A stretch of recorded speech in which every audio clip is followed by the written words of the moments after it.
സർവത്ര ഗോവിന്ദനാമസങ്കീർത്തനം ഗോവിന്ദ ഗോവിന്ദ.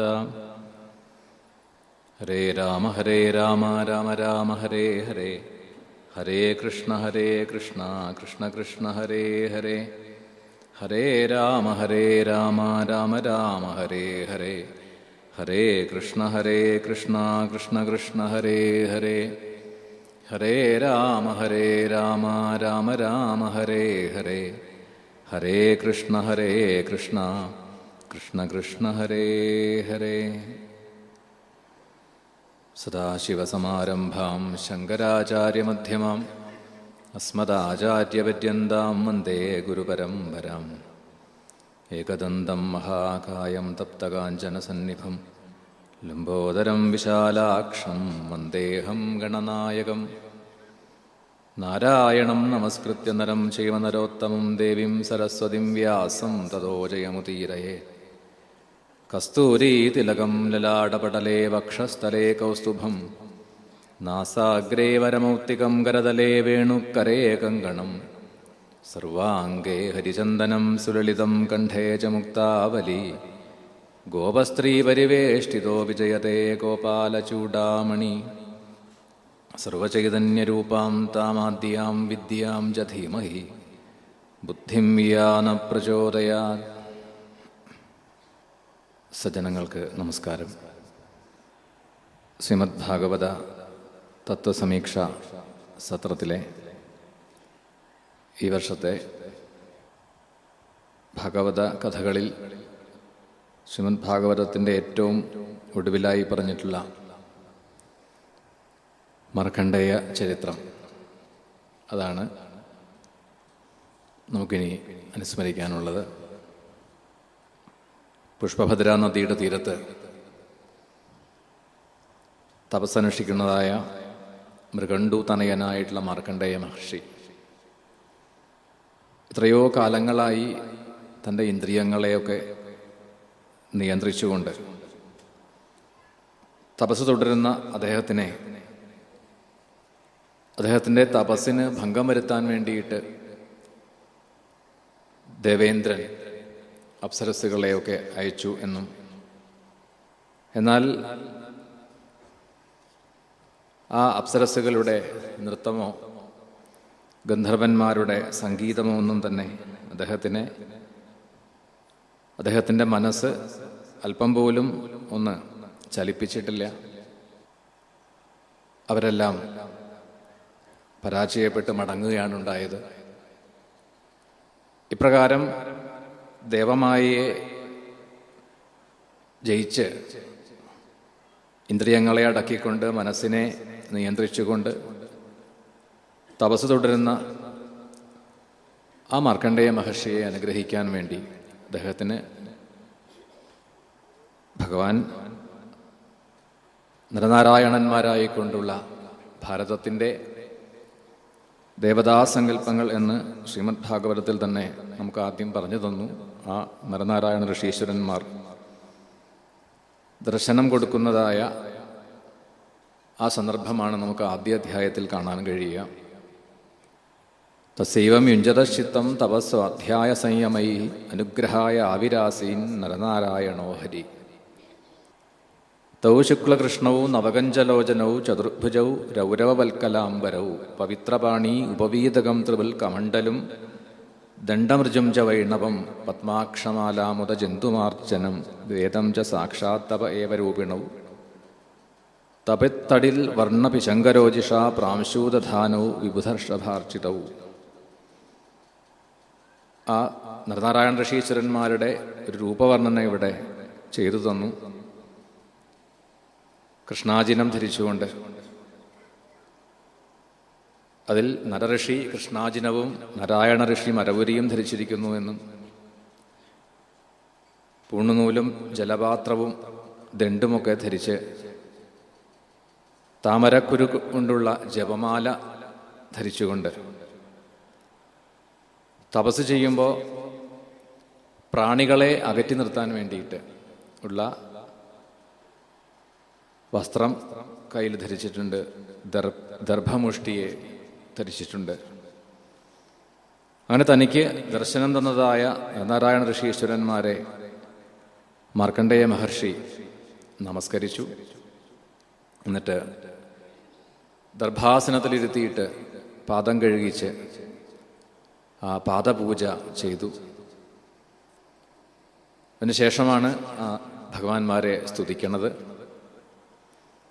കിം വർണ്ണയേ തവ വിഭോ ഇതുതീരിതോസു സംസ്പന്ദതേ തമനുവാങ്മന ഇന്ദ്രിയാണി സ്പന്ദന്തി വൈ തനുഭൃതാം അജശർവയോശ സ്വസ്യാപ്യഥാ വിഭജതാമസി ഭാവബന്ധു. ഞാൻ എങ്ങനെയാണ് അവിടുത്തെ പ്രഭാവത്തെ വർണ്ണിക്കുക എന്ന് ചോദിച്ചുകൊണ്ടാണ് അദ്ദേഹം തൻ്റെ സ്തുതി ആരംഭിച്ചത്. കാരണം നമ്മളുടെ വാക്ക് പോലും ഒരുപാട് പറയണം എന്ന് വിചാരിക്കുന്ന ഒരാൾക്ക് പലപ്പോഴും പറയാൻ കഴിയുന്നില്ല. പറയാൻ ശ്രമിക്കുന്നതൊക്കെ എവിടെയോ എന്തോ കാരണം കൊണ്ട് വാക്കുകൾ മുറിഞ്ഞു പോകുന്നതായിട്ട് അനുഭവപ്പെടാറുണ്ട്. ഒന്നും പറയാൻ പറ്റാതിരുന്ന ഒരാൾക്ക്, അല്ലെങ്കിൽ ഒന്നും പറയാനുള്ള ഒരു ജ്ഞാനമില്ലാതിരുന്ന, അറിവില്ലാതിരുന്ന ഒരാൾക്ക് എത്രയോ പറയാൻ കഴിയണം. ഭാഗവതത്തിൽ തന്നെ നാം കണ്ടതാണ് ധ്രുവൻ എങ്ങനെയാണ് ഭഗവാനെ സ്തുതിച്ചത്, എവിടെ നിന്നാണ് ധ്രുവന് ആ അറിവ് കിട്ടിയത്. അപ്പം അത് സർവാന്തര്യാമിയായിട്ടുള്ള ഈശ്വരൻ്റെ ഇച്ഛയാണ് എന്നിരിക്കെ എങ്ങനെയാണ് എനിക്ക് ആ ഭഗവത് വൈഭവത്തെ വർണ്ണിക്കാൻ കഴിയുക? അതാണ് ആദ്യം തന്നെ മാർക്കണ്ഡേയ മഹർഷി പറയണത്. വാക്കുകൾ കൊണ്ട് അങ്ങയെ സ്തുതിച്ച് സന്തോഷിപ്പിക്കുക എന്നൊക്കെ ചിന്തിക്കേണ്ടത് തന്നെ അത്യബദ്ധാണ്. എന്തൊക്കെയോ പറയണു. ഈ വാക്കും ഇന്ദ്രിയങ്ങളും മനസ്സും ഒക്കെ അതത് വ്യാപാരങ്ങളിൽ പ്രവർത്തിച്ചുകൊണ്ടിരിക്കുന്നതും ആ സർവാന്തര്യാമയുടെ പ്രേരണയ്ക്കനുസരിച്ചിട്ടാണ്. ലോകത്തിൽ മറ്റ് ബന്ധുജനങ്ങളുള്ളതുപോലെ നമുക്കൊക്കെ മാതാപിതാക്കളും മറ്റെത്രയോ ബന്ധുജനങ്ങളുണ്ട്. ഇവരെല്ലാം നമ്മളെ രക്ഷിക്കുന്നുവെങ്കിൽ അത് നമ്മളുടെ ശരീരം മാത്രമാണ് രക്ഷിക്കുന്നത്. എന്നാൽ ആ ജഗത് പ്രഭു ശരീരത്തെ മാത്രമല്ല, ഈ സംസാര സമുദ്രത്തിൽ വീണ് പ്രയാസപ്പെടുന്നതായ ഓരോരുത്തരെയും അതിൽ നിന്ന് കരകയറ്റുവാൻ, തരണം ചെയ്യുവാൻ സഹായിക്കുന്ന ആളാണ് അവിടുന്ന്. മൂർത്തി ഇമേ ഭഗവതോ ഭഗവം ശ്ലോക്യ ക്ഷേമായ താപവിരമായ ച മൃത്യുജിത്തേ നാനാ വിഭർഷ്യ തനൂര്യഥേദം സൃഷ്ട്വാ പുനർഗ്രസസി സർവമിവോർണനാഭി. ഈ ലോകം ഏത് പ്രകാരമാണ് സൃഷ്ടിച്ചും അതിനെ പാലിച്ചും സംഹരിക്കേണ്ടതായ സമയത്ത് അതിനെ സംഹരിച്ചും ഭഗവാൻ ഭരിച്ചുകൊണ്ടിരിക്കുന്നത്? ഉലക് സൃഷ്ടിച്ചും ഭരിച്ചും സംഹരിച്ചിളകുന്ന ചില്ലിയുഗള ഭംഗിയും എന്നൊക്കെ പറയുന്നത് പോലെ അതിനിവിടെ മാർക്കണ്ഡേയ മഹർഷി ഉദാഹരിച്ചു. ഒരു എട്ടുകാലി തന്നിൽ നിന്നും ഉണ്ടാവുന്ന നൂലുകൊണ്ട് വലയെ ഉണ്ടാക്കുകയും അതിൽ തന്നെ വസിക്കുകയും ആവശ്യമെന്ന് കണ്ടാൽ അതിനെ തന്നിലേക്ക് തന്നെ വലിച്ചെടുക്കുകയും ചെയ്യുന്നത് പോലെ. അല്ലയോ ഭഗവാനെ, അവിടുന്ന് ഈ ലോകത്തിനെ പാലിച്ചും സംഹരിച്ചും ഒക്കെ ഇരിക്കുന്നുവല്ലോ. ഭഗവത് ദർശനം ആർക്കാണോ സാധ്യമാവണത്, എൻ്റെ ഒരു ഭാഗ്യം കൊണ്ടാണ് ഈ രൂപത്തിൽ നിങ്ങളെ രണ്ട് രൂപത്തിൽ, നരനായിട്ടും നാരായണനായിട്ടും എനിക്ക് കാണാൻ കഴിഞ്ഞത്. ആർക്കാണോ ഈ രൂപം ദർശിക്കാൻ കഴിയുന്നത് അവരുടെ താപത്രയങ്ങളെല്ലാം ഇല്ലാതെയാകുന്നു. അങ്ങനെയുള്ള ആ ഭഗവാന്മാരെ ഞാൻ നമസ്കരിക്കുന്നു. തസ്യാവിദുസ്ഥിതചരേശിദുരംഘ്രിമൂലം വ്യസ്തം ന കർമ്മ ഗുണകാലരുജസ്പൃശന്തി യദ്വൈ സ്തുവന്തി നിനമന്തി യജന്ത്യഭീക്ഷ്ണം ധ്യായന്തി വേദഹൃദയാ മുനയസ്തദാപ്തി. ഭഗവത് പാദഭജനം ചെയ്യുക. അങ്ങനെ ആരാണോ ആ ഭഗവത് ഭജനം വേണ്ടതുപോലെ ചെയ്യണത്. അവർക്ക് കർമ്മങ്ങൾ അവരെ സ്പർശിക്കുന്നില്ല. ഈ ലോകത്തില് ഗുണഭേദം ഉണ്ട് എന്നും ആ ഗുണങ്ങളുടെ വ്യത്യസ്തങ്ങളായ അനുപാതത്തിലുള്ള ചേർച്ച കൊണ്ടാണ് നമുക്ക് ഈ ലോകം വിചിത്രമായിട്ട് ഒന്നിനെ പോലെ അല്ല മറ്റൊന്ന്. ഒരു മനുഷ്യരെ തന്നെ എടുത്താൽ ഒരാളുടെ പ്രകൃതമല്ല മറ്റൊരാളുടേത്. ഈ ഭേദം എന്തുകൊണ്ടാണ്? ഈ ഗുണഭേദമാണ് കാണിക്കുന്നത്. അത് നമ്മളെ പലപ്പോഴും ക്ലേശിപ്പിക്കുന്നുണ്ട്. പക്ഷെ അതിനെ നമുക്ക് പെട്ടെന്ന് അങ്ങോട്ട് തള്ളിക്കളയാൻ പറ്റില്ല, ഇല്ലാതെയാക്കാൻ പറ്റില്ല. കാരണം പ്രകൃതിക്ക് അതിൻ്റെ ആരംഭം മുതൽ എല്ലായ്പ്പോഴും ഇതിൽ ചേർന്നിരിക്കുന്നത് തന്നെയാണ് ഈ ഗുണങ്ങൾ, സത്വരജസ്തമ ഗുണങ്ങൾ. അപ്പം അതിനെ മാറ്റാൻ പറ്റില്ല. എന്നാൽ അതിനെ അതിജീവിക്കാൻ, അത് നമ്മളെ സ്പർശിക്കാതിരിക്കാൻ ആ ഭഗവത് ഭജനമൊന്നു മാത്രം മതി എന്ന് മാർക്കണ്ഡേയ മഹർഷി ഇവിടെ പറയുന്നു. അപ്പം അത് തിരിച്ചറിയുന്നതായ മഹാത്മാക്കൾ ഭഗവത് ഭജനം ചെയ്തുകൊണ്ട് ആ ഭഗവത് പാദത്തെ പ്രാപിക്കാൻ വേണ്ടിയിട്ട് നമസ്കരിക്കുകയും സ്തുതിക്കുകയും ധ്യാനിക്കുകയും ഒക്കെ ചെയ്യുന്നു. നാന്യം തവാഘ്ര്യുപനയാതവർഗമൂർത്തേ ക്ഷേമം ജനസ്യ പരിതോഭിയ ഈശവിത്മ ബ്രഹ്മാ വിഭേത്യലമതോ ദിവരാധധിഷ്ണ്യ കാലസ്യ തേ കിമുദ തൽകൃത ഭൗതികാനാം. അത് യാതൊരാൾക്കാണ് ക്ഷേമമുണ്ടാവുന്നത്? മോക്ഷസ്വരൂപനായിട്ടുള്ള ഭഗവാനെ പ്രാപിച്ചാൽ മാത്രമേ, ശരണാഗതി ചെയ്താൽ മാത്രമേ ഒരാൾക്ക് ക്ഷേമം ഉണ്ടാവൂ. മരണഭയം എന്നുള്ളത് ശരീരം ഉപേക്ഷിക്കേണ്ടി വരും. ഈ ശരീരം നമ്മളെ വിട്ടുപോകുന്നതാണ്. ആ കാലഭയം, കാലഭീതി എല്ലാവർക്കും ഉണ്ട്. അത് ബ്രഹ്മാവ് മുതൽ പുൽക്കൊടി വരെ ബ്രഹ്മാവിനുമുണ്ട് എന്നാണ്. സൃഷ്ടികർത്താവായിട്ടുള്ള ബ്രഹ്മാവിനുമുണ്ട് എന്നിരിക്കെ ബ്രഹ്മാവ് നിർമ്മിച്ചതായ ലോകങ്ങൾക്കും അതിലെ പ്രാണികൾക്കും സ്വാഭാവികമായിട്ടുണ്ടാവും. അതിൽ നിന്ന് നമ്മളും വ്യത്യസ്തരല്ല, നമുക്കും ബാധകമാണ്. എന്നിരിക്കെ തദ്വൈ ഭജാമൃതിധിയസ്തവ പാദമൂലം ഹിത്വേദമാത്മഛതി ച ആത്മഗുരോപരസ്യ ദേഹാദ്യപാർത്ഥമസതന്ത്യം അഭിജ്ഞമാത്രം വിന്ദേതേ തർഹി സർവമനീഷിതാർത്ഥം. ഈ ദേഹത്തിനെ ഇപ്പൊ നമുക്ക് മായയുടെ ബാധ ഉള്ളതുകൊണ്ട് ഈ ഗുണഭേദങ്ങൾ നമ്മളെ മാറി മാറി ആശ്രയിച്ചുകൊണ്ടിരിക്കുന്നത് കൊണ്ട് എത്രയൊക്കെ ആയാലും ഈ ശരീരത്തോടുള്ള ആ ഒരു മമത, ശരീരബോധം, അത് പൂർണ്ണമായിട്ട് കളയാൻ പറ്റില്ല. കാലക്രമത്തിൽ നമ്മളുടെ പ്രയത്നം കൊണ്ട്, ഉപാസന കൊണ്ട്, സാധനകളെ കൊണ്ട് ഒരുപക്ഷെ കുറേയൊക്കെ നമുക്ക് മാറ്റിക്കളയാൻ പറ്റും. സാധാരണ ഒരു മനുഷ്യന് ഈ ശരീരം, തനിക്ക് കിട്ടിയതായ ഉപകരണമാകുന്ന ശരീരം, കർമ്മങ്ങളെ അനുഭവിക്കാൻ വേണ്ടി കിട്ടിയതായ ശരീരം, പ്രാരബ്ധകർമ്മങ്ങളെ അനുഭവിക്കാൻ കിട്ടിയതായ ഉപകരണം, അതിനെ പൂർണ്ണമായിട്ട് നമുക്ക് ത്യജിക്കാൻ കഴിയണില്ല. അതിനോടുള്ള മമത പൂർണ്ണമായിട്ട് ഉപേക്ഷിക്കാൻ കഴിയണില്ല. ആ മമത ഉണ്ടാക്കുന്നതും മായയാണ്. നമ്മളെ ഇതിൽ പ്രവർത്തിപ്പിക്കുന്നതും മായയാണ്. രക്ഷിക്കാനും ആ മായയെ ആശ്രയിച്ചാൽ സാധിക്കും. വേദവ്യാസ മഹർഷി ഭാഗവതം പോലെ തന്നെ മറ്റൊരു പുരാണം രചിച്ചപ്പോൾ അതിൽ പറഞ്ഞു, ദേവീ ഭാഗവതത്തിൽ പറഞ്ഞു, ഈ മായ തന്നെ നമ്മളെ വിഷമിപ്പിക്കുന്നുവെങ്കിൽ അതിൽ നിന്ന് രക്ഷ നേടാൻ ആ മായയെ തന്നെ ആശ്രയിച്ചാൽ മതി. അപ്പൊ ഇവിടെ ഈ ശരീരാഭിമാനം, ദേഹബോധം, എന്നാൽ അതിനെ ഉപേക്ഷിച്ചുകൊണ്ട്, അതിനെ ഗൗരവമായിട്ട് എടുക്കാതെ സർവാത്മന ഭജനം ചെയ്യുന്നവരെ അവരുടെ എല്ലാ സന്താപങ്ങളിൽ നിന്നും, അവരുടെ എല്ലാ സങ്കടങ്ങളിൽ നിന്നും ഭഗവാൻ രക്ഷിക്കും. അങ്ങനെ പ്രതിജ്ഞ ചെയ്തിട്ടുള്ള ആളാണ് അവിടുന്ന്. ആരാണോ തന്നെ ആശ്രയിക്കുന്നത്, എനിക്കിനി മറ്റൊരു ആശ്രയമില്ല എന്ന് പൂർണ്ണമായിട്ടും ആ സമർപ്പണ ഭാവത്തോടു കൂടി ആരാണോ ശരണാഗതി ചെയ്യുന്നത് അവരെ രക്ഷിക്കുക എന്നുള്ളത് എൻ്റെ വ്രതമാണ് എന്ന് പറയുന്നുണ്ട്. അപ്പം ഇങ്ങനെ ഈ ശരീരത്തിൽ നിന്നും നമുക്ക് ശരീരാഭിമാനം വിട്ടിട്ട് ആ ഭഗവതാശ്രയം ചെയ്യാൻ കഴിയുന്നുവെങ്കിൽ തീർച്ചയായിട്ടും ആ മായയെ നമുക്ക് അതിജീവിക്കാൻ കഴിയും. ഇനി പലപ്പോഴും സാധാരണ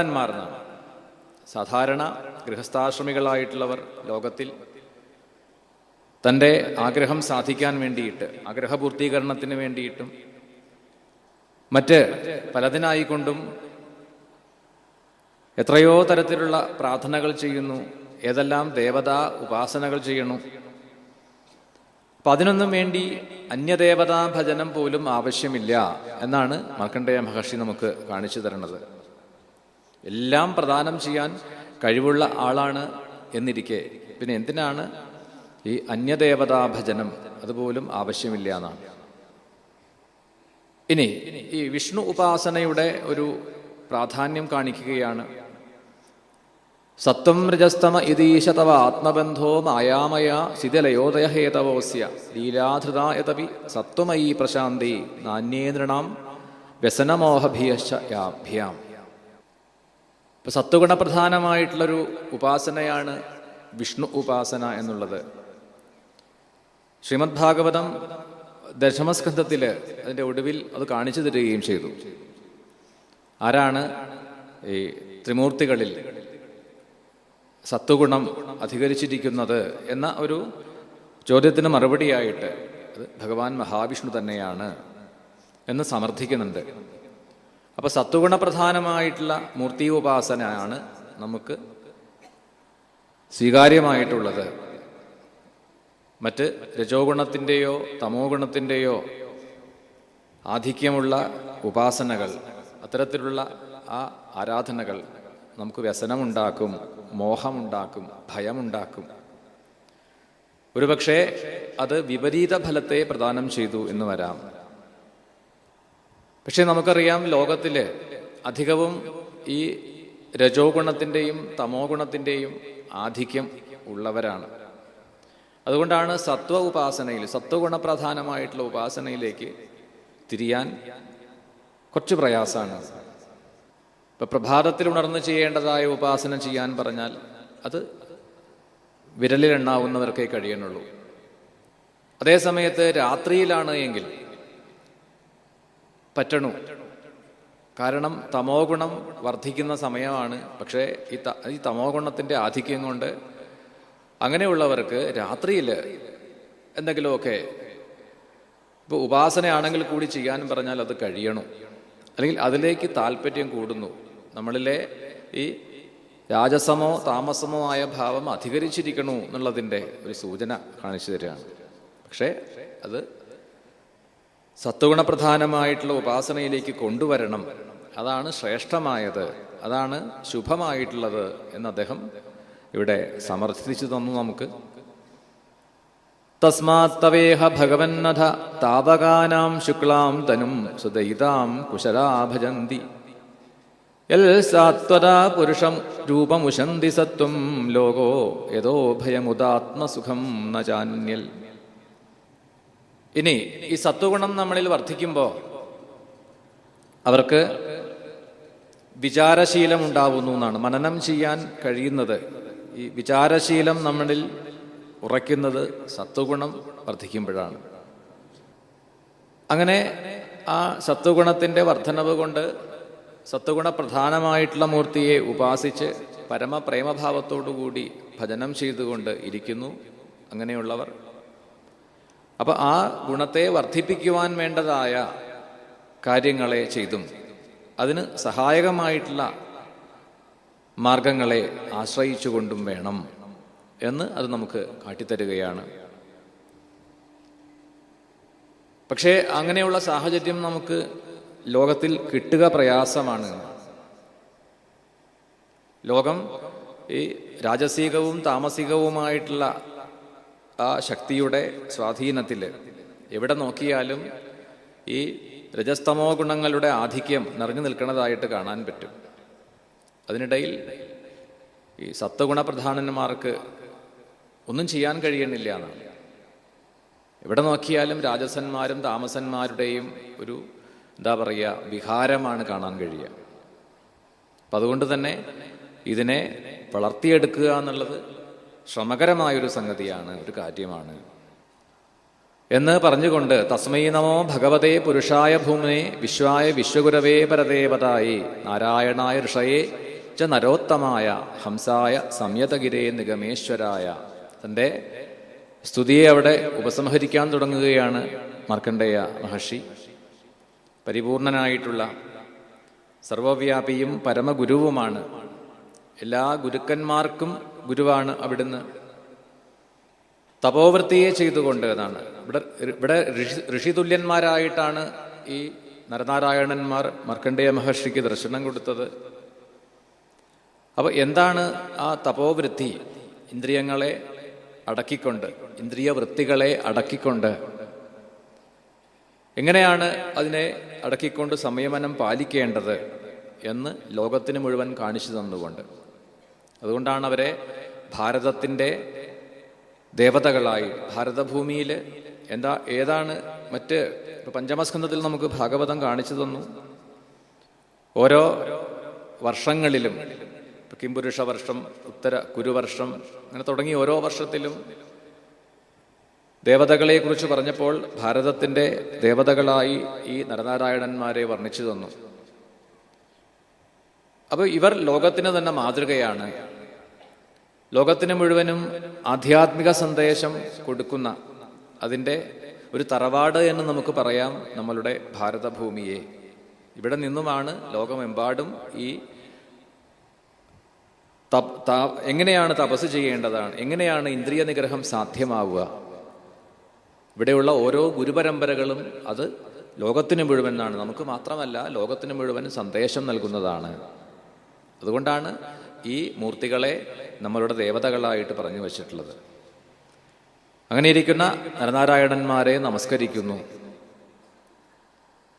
യം വൈ ന വേദ വിദധാക്ഷപഥൈ ഭ്രമദ്ഭീ സന്തം സ്വഖേഷു അസുഷു ഹൃദ്യപി ദൃക്പഥേഷു തന്മായയാവൃതമതിസ്വയേവ സാക്ഷാൽ ആദ്യസ്തവാഖില ഗുരോ ഉപസാദ്യവേദം ദർശനം നിഗമ ആത്മരഹപ്രകാശം മുഹ്യന്തി യത്ര കവയോചപരാ യതന്ത തം സർവവാദ വിഷയ പ്രതിരൂപശീലം വന്ദേ മഹാപുരുഷമാത്മനിഗൂഢബോധം.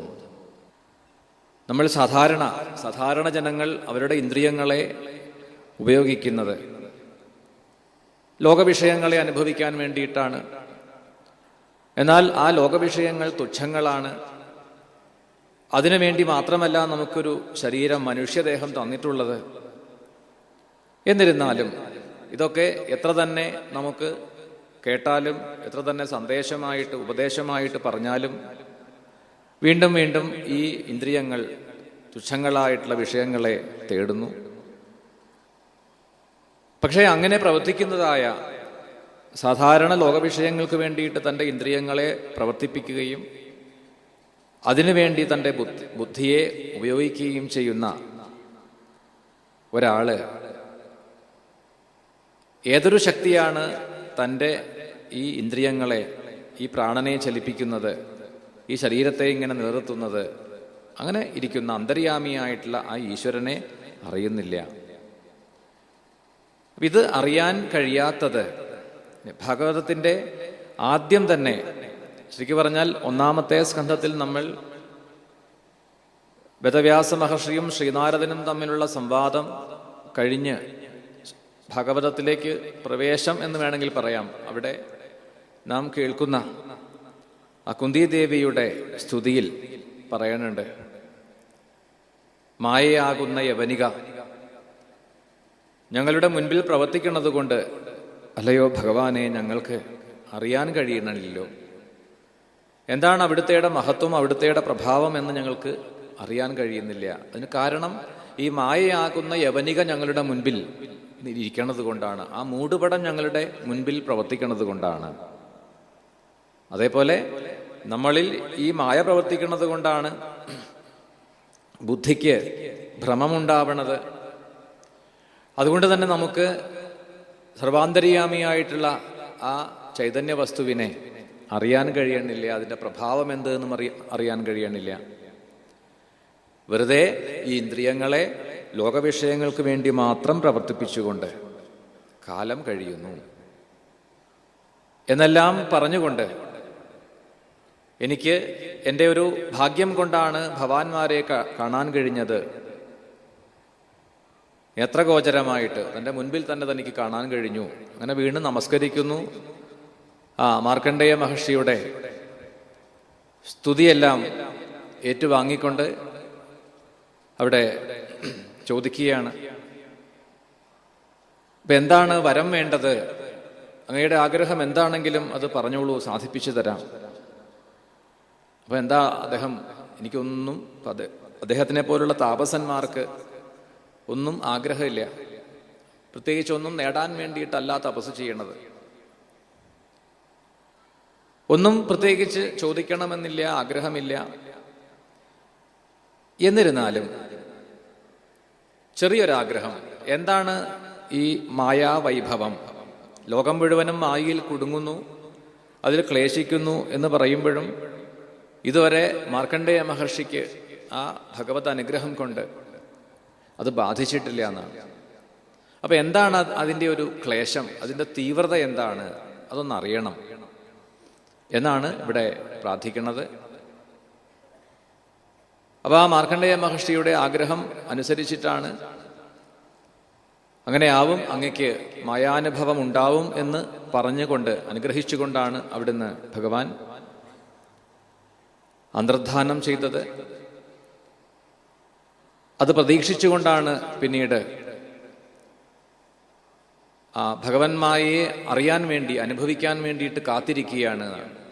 ഏതൊന്നിലാണോ നമ്മളെല്ലാം ക്ലേശിക്കുന്നത്, നമുക്കൊക്കെ അതിൽ പെട്ട് അതിൽ കിടന്ന് വിഷമിക്കുന്നവരാണ്, ആ സ്ഥാനത്ത് മാർക്കണ്ഡേയ മഹർഷി അതിനെ അനുഭവിക്കാൻ വേണ്ടിയിട്ട്, ഒന്ന് കാണാൻ വേണ്ടിയിട്ട്, അതെന്താണെന്ന് അറിയാൻ വേണ്ടിയിട്ട് ആകാംക്ഷയോട് കൂടിയിട്ട് കാത്തിരിക്കുകയാണ്. അപ്പോഴും അദ്ദേഹം ഭഗവത് ഭജനം ചെയ്തുകൊണ്ടാണ് തമേവ ചിന്തയൻ അർദ്ധം ഋഷി സ്വ ആശ്രമ ഏവസ വസൻ അഗ്നിർക്കസോമാംബു ഭൂവായുവേദാത്മസു ധ്യായൻ സർവത്ര ചഹരിം ഭാവദ്രവീരപൂജയൽ കുജിൽ പൂജാം വിസസ്മാര പ്രേമപ്രസര സംപ്ലുത. മനക്കൽപ്പിതമായിട്ടുള്ള പൂജാദ്രവ്യങ്ങളെ കൊണ്ട് ഭഗവത് ആരാധന ചെയ്തുകൊണ്ട്, മാനസപൂജയെ ചെയ്തുകൊണ്ട് എന്നാണ് ഇവിടെ പറഞ്ഞത്.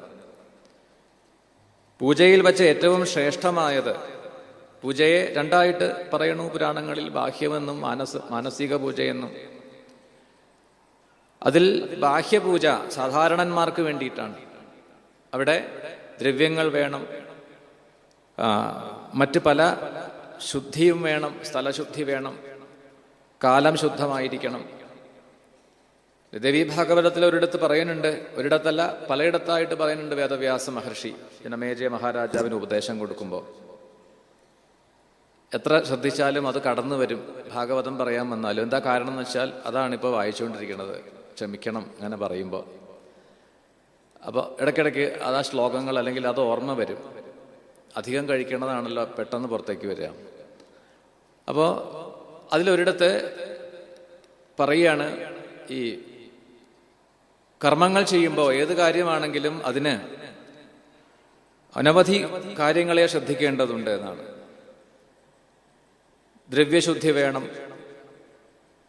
ആ ദ്രവ്യശുദ്ധി ഇല്ല എങ്കിൽ ഒരുപക്ഷെ അതിൻ്റെ ഫലം വിപരീതമാവും.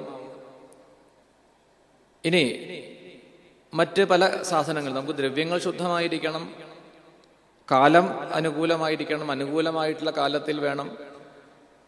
നമ്മൾ എവിടെ വെച്ചിട്ടാണോ ഒരു കർമ്മം ചെയ്യണത് അപ്പം അതിന് സ്ഥലം ശുദ്ധമായിരിക്കണം.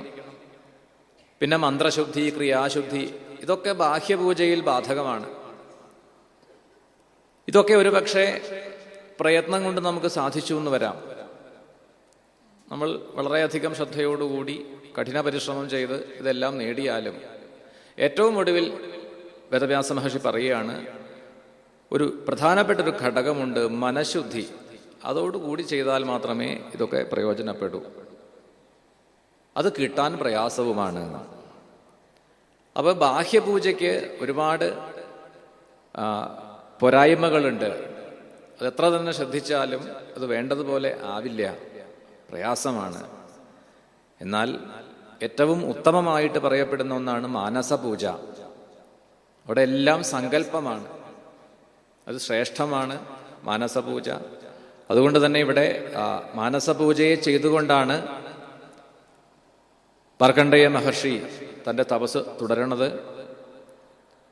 അങ്ങനെ ആ പുഷ്പഭദ്രാ നദിയുടെ തീരത്ത് തപസ് തുടരുന്ന അദ്ദേഹത്തിന് തുടർന്ന് ആ ഭഗവൻ മായയുടെ ആ പ്രഭാവം എന്ത് എന്ന അനുഭവം ആവുകയാണ്. തം ചണ്ഡശബ്ദം സമുദീരയന്തം ബലാഹക അന്നഭവൻ കരാള അക്ഷസ്തവിഷ്ടാമുജുസ്തടിഭി സ്വനന്ദ ഉച്ചൈരഭിവർഷധാര തതോ വിദൃശ്യന്ത ചതുസ്സമുദ്രാ സമന്തദക്ഷ്മാതലമാഗ്രസന്ത. അധികം താമസിക്കാതെ വലിയ കാർമേഘങ്ങൾ വന്ന് മൂടുന്നു.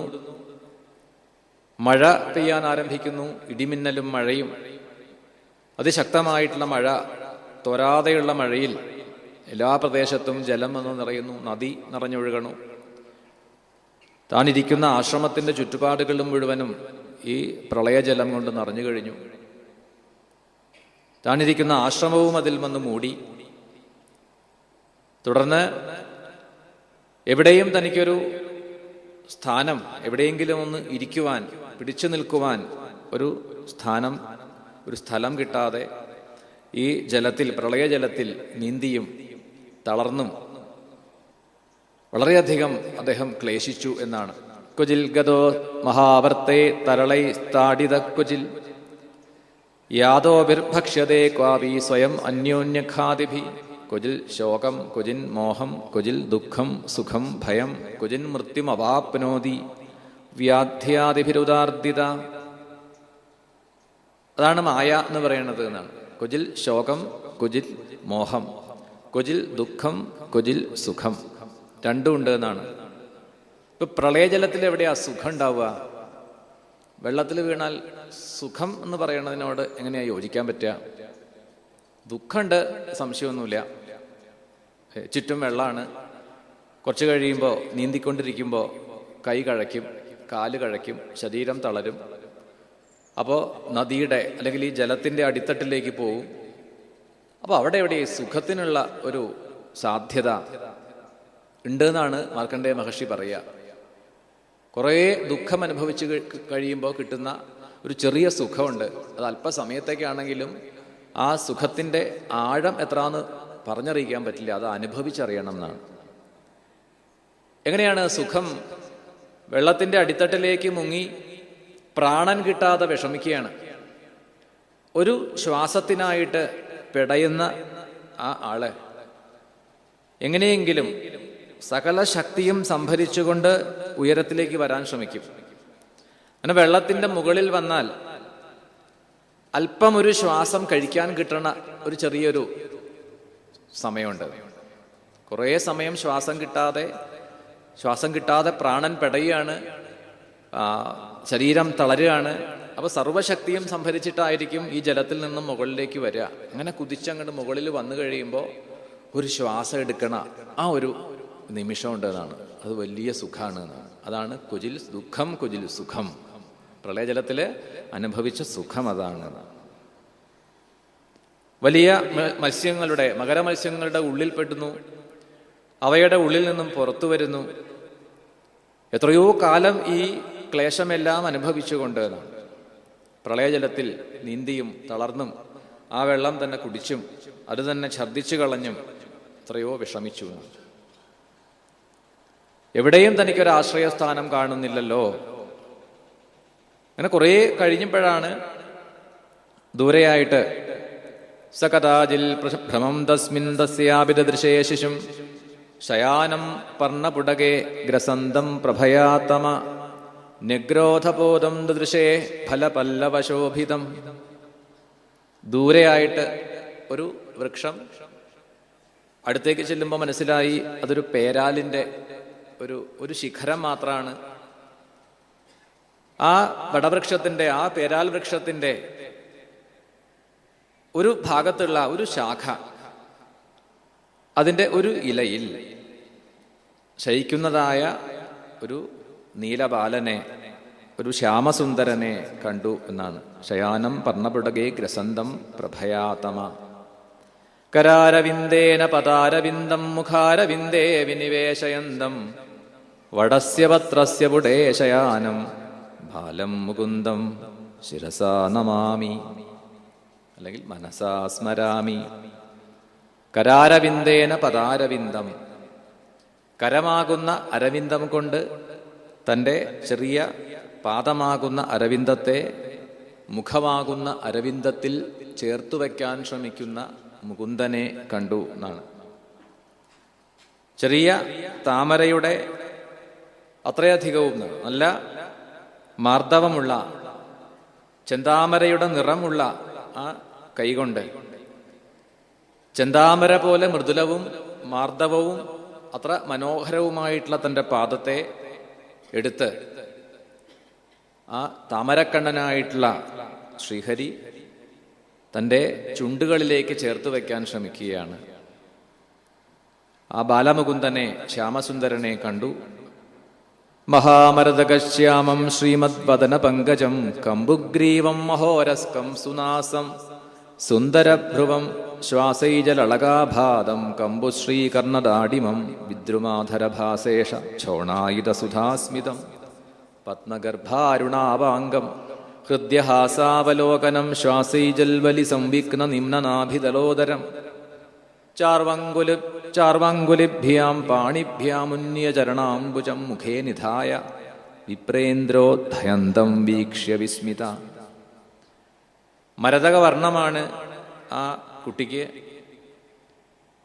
നല്ല കൗതുകമുള്ള, കണ്ടു കഴിഞ്ഞാൽ വാരിയെടുത്ത് ഒരു ചുംബനം കൊടുക്കാൻ തോന്നുന്നതാണ്. കുട്ടികൾക്ക് ആ കൗതുകമുള്ളൂ എന്നാണ് പറയുക. 3 വയസ്സ് വരെയൊക്കെ അങ്ങനെ പറയും. ചെറിയ കുട്ടികളെ കാണുമ്പോൾ 3 വയസ്സ് വരെ ദേവതുല്യന്മാരാണ് എന്ന് പറയാറുണ്ട്. കണ്ടു കഴിഞ്ഞാൽ എടുത്ത് മടിയിൽ വയ്ക്കാനും ലാളിക്കാനും ഒക്കെ തോന്നുന്ന പ്രായം. എന്താ കാരണം? ഒട്ടും മാലിന്യം ബാധിച്ചിട്ടില്ല എന്നാണ്. അവരുടെ മനസ്സ് മലിനമായിട്ടില്ല, അവരുടെ ബുദ്ധി ശുദ്ധ ബുദ്ധിയാണ്. പിന്നെ പതുക്കെ ബാക്കിയുള്ളവരുമായിട്ടുള്ള സംസർഗം കൊണ്ടും കഴിക്കണ ഭക്ഷണത്തിൻ്റെ അപാകത കൊണ്ടും ഇടപഴകുന്ന ചുറ്റുപാടുകളെ കൊണ്ടും ഒക്കെ മലിനാവാൻ തുടങ്ങുകയാണ്. അതിന് നമ്മൾ തന്നെ ഉദ്ഘാടനം ചെയ്തു വയ്ക്കും. മുലപ്പാല് മാത്രം കുടിച്ച് ശീലിച്ച അവന് 6ാമത്തെ മാസം ആദ്യം തന്നെ ആ ഉപ്പുരസം അങ്ങോട്ട് നാവിലങ്ങോട്ട് തേച്ചു. അതാണ് അതിൻ്റെ സ്വിച്ച് ഓൺ കർമ്മം എന്നാണ്. പിന്നെ പതുക്കെ അവനിൽ ഈ രസങ്ങളോടുള്ള താല്പര്യം, രസന പതുക്കെ അവന് അടിമയാവാൻ തുടങ്ങുകയാണ്. ഇങ്ങനെ തുടങ്ങിയിട്ട് അപ്പൊ അതുവരെ ശുദ്ധബുദ്ധിയാണ്, നിഷ്കളങ്ക ഭാവമാണ്. ദത്താത്രേയ ഗീതയിൽ ദത്താത്രേയ യോഗീശ്വരൻ പറയുന്നുണ്ട്, ഈ കുട്ടിയെ പോലെ എന്നാണ്, മാനാപമാനങ്ങളൊന്നും ഇല്ലാതെ, ഒന്നും തന്നെ ബാധിക്കാതെ എന്നാണ്. വസ്ത്രം ഉണ്ടെങ്കിലും ഇല്ലെങ്കിലും, ആഭരണം ഉണ്ടെങ്കിലും ഇല്ലെങ്കിലും ഒക്കെ ഒരേപോലെയാണ്. ആ കുട്ടിയെ എടുത്ത് മുത്തം കൊടുക്കാൻ തോന്നുന്നതാണ്. അതാണ് ആ ഭംഗി, സൗന്ദര്യം എന്നാണ്. നല്ല വീതിയേറിയതായ മാറിടം, അതുപോലെ ഭഗവാന്റെ ചുണ്ടുകൾ എന്നാണ്. പവിഴം പോലെയുള്ള ചുണ്ടുകളും കവിൾത്തടങ്ങളും കാറ്റിന്റെ ചലനം കൊണ്ട് അല്ലെങ്കിൽ ശ്വാസചലനം കൊണ്ട് ഇളകുന്നതായ കുറുനിരകൾ, അളകങ്ങൾ, ഇതൊക്കെ കണ്ടു മാർക്കണ്ഡേയ മഹർഷി എന്നാണ്.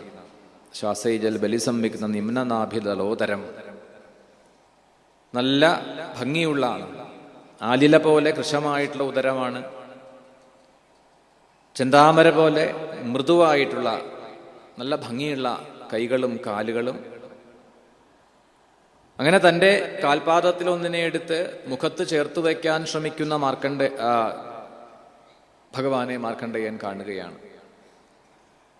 ആ ദർശനം ലഭിച്ചതോടു കൂടിയിട്ട് തദ്ദർശനാൽ വീതപരിശ്രമോ മുത, ഇതുവരെയുള്ള ക്ലേശമൊക്കെ മാറിയെന്നാണ്. ഈ ജലത്തിൽ നീന്തിയും വളരെയധികം പ്രയാസപ്പെട്ടു, ക്ഷീണിച്ചു, അവശനായ ആളാണ്. പക്ഷേ ഈ ദർശനം കിട്ടിയതോടുകൂടി ക്ഷീണമൊക്കെ മാറിക്കഴിഞ്ഞു, ആനന്ദം അനുഭവിക്കണു അദ്ദേഹം. പക്ഷേ മറ്റൊരു അപകടം സംഭവിക്കുകയാണ്. ആ കുട്ടിയുടെ അടുത്തേക്ക് എത്തുന്ന മാർക്കണ്ഡേയൻ ഭഗവാന്റെ ശ്വാസത്തിൽ, ഉള്ളിലേക്കെടുക്കുന്നതായ ശ്വാസത്തിൽ കൂടിയിട്ട് ഭഗവാന്റെ അന്തർഭാഗത്തേക്ക് എത്തിച്ചേരണമെന്നാണ്. താവ ശിശോർവൈ ശ്വസിതേന ഭാർഗവസ്വ അന്തശരീരം മശകോ യഥാ വിശൽ തത്രാപ്യതോ ന്യസ്തമജഷ്ടകൃശോ യഥാ പുരാമുഹ്യതീവ വിസ്മിത. ഭഗവാന്റെ ഉള്ളിലേക്ക് എത്തിച്ചേർന്നു മാർക്കണ്ഡേയൻ. അവിടെയും മറ്റൊരു ലോകം കണ്ടു. താൻ ഈ പ്രളയത്തിനു മുൻപ് ഇരുന്ന ലോകം. ഈ ഉള്ളിൽ ചെല്ലണ സ്ഥലത്ത് അവിടെ പ്രളയമൊന്നുമില്ല. അതിശയിച്ചു നിൽക്കണു. അധിക സമയമൊന്നും അവിടെ നിൽക്കാൻ പറ്റിയില്ല. അപ്പോഴത്തേക്കും പുറത്തേക്കുള്ള ശ്വാസമായി പുറത്തേക്ക് വന്നു. പ്രളയജലത്തിലേക്കാണ് വന്ന് വീഴണത്. ആ വന്ന് വീഴണ ശക്തിയിൽ താഴേക്ക് ജലത്തിന്റെ അടിത്തട്ടിലേക്ക് പോവുകയാണ്. ശ്വാസം കിട്ടാൻ വേണ്ടിയിട്ട് പതുക്കെ പതുക്കെ എങ്ങനെയെങ്കിലും ഒന്ന് ഉയർന്നു വന്ന് ശ്വാസം കഴിക്കാൻ ശ്രമിക്കും. ഉയർന്നു വരുമ്പോഴേക്കും ഉള്ളിലേക്ക് ശ്വാസം എടുക്കും, ഉള്ളിലേക്ക് പോവും. ഈ പ്രക്രിയ കുറേ സമയം തുടർന്നു എന്നാണ്. ഇങ്ങനെ കുറേ സമയം കഴിഞ്ഞതോടു കൂടിയിട്ടാണ് അദ്ദേഹത്തിന് മനസ്സിലായി, ഭഗവാൻ തന്നെ കാണിച്ചു തരുന്നുണ്ട്, എനിക്ക് പോലും മാർക്കണ്ഡേയൻ ആശ്രയം ഇത് തന്നെയാണ്. ഈ പ്രളയജലത്തിൽ ഞാൻ പോലും എൻ്റെ പാദത്തെ ആശ്രയിച്ചു. അത് കണ്ടതോടെ ആ ഭഗവാൻ തൻ്റെ പാദത്തെ ചേർത്തു വെച്ചുകൊണ്ട് ചുണ്ടിൽ ചേർത്തു വയ്ക്കാൻ ശ്രമിക്കുന്നു തൻ്റെ കൈകളെ കൊണ്ട്. ഒരു നിമിഷം ആ പാദത്തെ ഒന്ന് ആലിംഗനം ചെയ്യാൻ, ആ പാദത്തെ ഒന്ന് മുറുകെ പിടിക്കാൻ ശ്രമിക്കുകയാണ്. തസ്മിൻ പൃഥിവ്യാഗതി പ്രരൂഢം വടം ചതൽ പർണപുടേശയാനം തോകം ചതൽ പ്രേമസുധാസ്മിതേന നിരീക്ഷിതോ അവാംഗ നിരീക്ഷണേന അധതം ബാലകം വീക്ഷ്യ നേത്രാഭ്യാം ധിഷ്ഠിതം ഹൃദി അഭ്യാത് അതിസംക്ലിഷ്ട പരിഷ്ടത്വം അധോക്ഷജം. ആലിംഗനം ചെയ്യാൻ മുതിരവേ മാർക്കണ്ഡേയ മഹർഷിക്ക് അതിന് സാധിച്ചില്ല. അതിനു മുൻപേ തന്നെ ഭഗവാൻ അന്തർധാനം ചെയ്തു എന്നാണ്. ഈ ദർശനം കൊടുത്തുകൊണ്ട് അദ്ദേഹത്തിന്റെ ക്ലേശങ്ങളെ അകറ്റിക്കൊണ്ട് അവിടെ അന്തർധാനം ചെയ്യാനുണ്ടായത്. അടുത്ത നിമിഷം മാർക്കണ്ഡേയ മഹർഷി തൻ്റെ ആ സ്വപ്നത്തിൽ നിന്നും അല്ലെങ്കിൽ ആ മായാ അനുഭവത്തിൽ നിന്നും മോചനം നേടുകയും ചെയ്തു. നോക്കുമ്പോൾ എന്താണ്? സ്വാശ്രമേ പൂർവ്വവൽസ്ഥിത. തൻ്റെ ആശ്രമത്തിൽ താൻ അതേപോലെ ഇരിക്കുന്നുണ്ട്. മഴ പെയ്തിട്ടില്ല, പുഷ്പഭദ്രാ നദിയിൽ ജലം കവിഞ്ഞിട്ടില്ല, ഒരല്പം പോലും ജലം തൻ്റെ ശരീരത്തെ നനച്ചിട്ടില്ല. അവർ കുറച്ച് സമയം, എത്ര സമയം എന്നറിയില്ല, കാലദൈർഘ്യം, അത് കാലത്തെ നിയന്ത്രിക്കുന്ന, അതിന് നിയന്താവായിട്ടുള്ള ജഗദീശ്വരന് മാത്രമേ അതിനെ കുറയ്ക്കാനും കൂട്ടാനും കഴിയൂ. പക്ഷേ ചില സമയത്ത് നമുക്ക് കാലം ദൈർഘ്യമുള്ളതായിട്ടോ അല്ലെങ്കിൽ അല്പകാലമായിട്ടോ ഒക്കെ അനുഭവപ്പെടുന്നു എന്നുള്ളതല്ലാതെ നമുക്ക് അതിന്മേൽ നിയന്ത്രണമൊന്നുമില്ല. അല്പസമയം മയങ്ങട്ടെ എന്ന് കരുതി മയങ്ങുന്ന ഒരാള് ചിലപ്പോൾ ദീർഘസമയം മയങ്ങിപ്പോവും. നിയന്ത്രണം ഇല്ലാത്തത് കൊണ്ടാണ്. നിദ്രയിൽ നമുക്ക് സ്വാതന്ത്ര്യമില്ല. ഇനി കുറച്ച് ദീർഘസമയം ഒന്ന് വിശ്രമിക്കാമെന്ന് കരുതി ഉറങ്ങാൻ ശ്രമിക്കുന്ന ആൾക്ക് അല്പസമയം പോലും ഉറങ്ങാൻ കഴിയണില്ല. അതിലും നമുക്ക് സ്വാതന്ത്ര്യമില്ല, സ്വാധീനമില്ല. ഇവിടെ എത്ര കാലം എന്നൊന്നും അദ്ദേഹത്തിന് അളക്കാൻ കഴിയണില്ല. പക്ഷെ ഒരു കാര്യം ബോധ്യമായി, ഈ ജലം, ഈ പ്രളയജലം, ഈ മഴ പെയ്തതും കാറ്റുവീശിയതും ഒക്കെ ഒരു ഭ്രമം മാത്രമായിരുന്നു. ഒരു സ്വപ്ന ദർശനം പോലെ, ഒരു സ്വപ്നം പോലെ ഉള്ള ഒരു അനുഭവമായിരുന്നു. അപ്പൊ അതിന്റെ പ്രഭാവം എന്ത് എന്നുള്ളത് അദ്ദേഹത്തിന് അനുഭവമായി കഴിഞ്ഞു. അതിന്റെ തീക്ഷ്ണത മനസ്സിലാക്കിയ മാർക്കണ്ഡേയ മഹർഷി ഇനി അതൊരിക്കലും ബാധിക്കരുത്. ഒരബദ്ധം പറ്റി, ചോദിച്ചു വാങ്ങിയതാണ്. അപ്പൊ അതിന്റെ തീവ്രത എന്താണെന്ന് ബോധ്യമായി. ഇനി ഒരിക്കലും അത് തന്നെ ബാധിക്കരുത്. അതുകൊണ്ടാണ് ഭഗവാനെ തന്നെ ശരണം പ്രാപിച്ചുകൊണ്ട് ആ ബാലമുകുന്ദനെ തന്നെ ധ്യാനിച്ചുകൊണ്ട് തൻ്റെ തപസ് തുടരുകയാണ്. ഈ മായാബാധയുടെ അല്ലെങ്കിൽ ഈ മായയുടെ പ്രഭാവത്തെ അദ്ദേഹം തിരിച്ചറിഞ്ഞുകൊണ്ട് അദ്ദേഹം തന്നെ പറയുന്നു, വിദ്വാൻമാരെ പോലും ഇത് മോഹിപ്പിക്കുന്നതാണ്. ജ്ഞാനികൾ പോലും പലപ്പോഴും ഇതിൽ കുടുങ്ങിയിട്ട്, ഈ മായയിൽ ബാധിതനായിട്ട് പലപ്പോഴും ആപത്തിൽ ചെന്ന് ചാടാറുണ്ട്. അതാണ് മഹാമായയുടെ പ്രഭാവം. ജ്ഞാനിനാമഭിചേതാംസി ദേവി മഹാത്മ്യത്തില് ജ്ഞാനികളുടെ ചേതസ്സിനെ പോലും എന്ന് വേദവ്യാസ മഹർഷി, അല്ലെങ്കിൽ സുമേധസ് മഹർഷി, ആരായാലും ആ മായാപ്രഭാവത്തെ മനസ്സിലാക്കിയ, ഉൾക്കൊണ്ടതായ, അനുഭവിച്ചതായ അദ്ദേഹത്തിൻ്റെ തപസ് തുടരുന്നു. അങ്ങനെ ഇരിക്കുമ്പോഴാണ് അവിടെ പാർവതീ പരമേശ്വരന്മാർ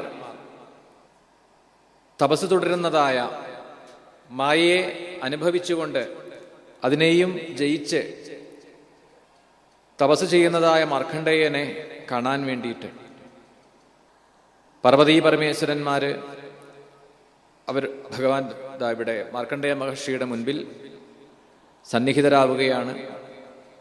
പാർവതീ ദേവിയാണ് പറയണത് ശ്രീപരമേശ്വരനോട്, അധോമാതം ഋഷിം വീക്ഷ്യ ഗിരിശം സമഭാഷത പശ്യേമം ഭഗവൻ വിപ്രം നിഭൃതാത്മേന്ദ്രിയാശയം നിഭൃതോദശൗവ്രാതം വാതാപായേയഥാർണവം കുർവസ്യ തപസ സാക്ഷാൽ സംസിദ്ധിം സിദ്ധിതോ ഭവാൻ. അമ്മയാണ് പറയുക. കുട്ടികളെ കാണുമ്പോൾ അമ്മയ്ക്കാണ് കാരുണ്യം കൂടുക എന്നാണ്. എത്ര കാലം കഴിഞ്ഞാലും തൻ്റെ കുട്ടി എന്നുള്ള ആ ഒരു വിചാരം അമ്മയ്ക്കാണ് ഉണ്ടാവുക. അതുകൊണ്ട് ഇവിടെ ദേവി തന്നെയാണ് പറയണത്, വരൂ ആ മാർക്കണ്ഡേയനെ ഒന്ന് അനുഗ്രഹിക്കാം, അല്ലെങ്കിൽ ഒന്ന് കാണൂ അങ്ങ് എന്നാണ്. ഏതുപോലെയാണ് ഇന്ദ്രിയങ്ങളെ അടക്കിയിരിക്കുന്നത്? മനസ്സിനെയും ഇന്ദ്രിയങ്ങളെയും അടക്കി ശാന്തമായിട്ടുള്ള സമുദ്രം പോലെ. കാറ്റ് അടങ്ങിക്കഴിഞ്ഞാൽ, അലകൾ അടങ്ങിക്കഴിഞ്ഞാൽ ഒരു ജലാശയം എപ്രകാരം സ്വസ്ഥമാണോ അതുപോലെ